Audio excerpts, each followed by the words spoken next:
Dobrodošli u Gladoviće, osatsko selo koje diše ritmom prirode i pamti korake svojih ljudi.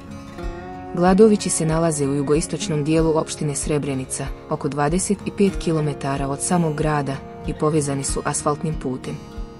Leže na nadmorskoj visini između 500 i 750 metara, na padini poluvalnog oblika koje okružuju brda. Ovaj ambijentalni video donosi pogled iz zraka i sa zemlje, otkrivajući pejzaže koji spajaju prošlost i sadašnjost, tišinu i snagu, jednostavnost i dubinu. Kroz objektiv kamere pratimo krivudave staze, krošnje koje šapuću vjetru i kuće koje stoje kao svjedoci vremena.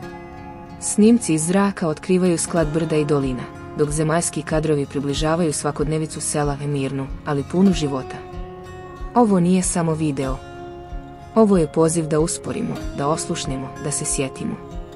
Gladovići nisu zaboravljeni, oni su sačuvani u svjetlosti, u kadru, u srcu.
Ako vam se sviđa ovaj sadržaj i želite da istražimo još više lokacija u Bosni i Hercegovini, podržite nas. Lajkujte ovaj video, ostavite komentar i pretplatite se na kanal, to nam pomaže da pravimo još bolje priče za vas.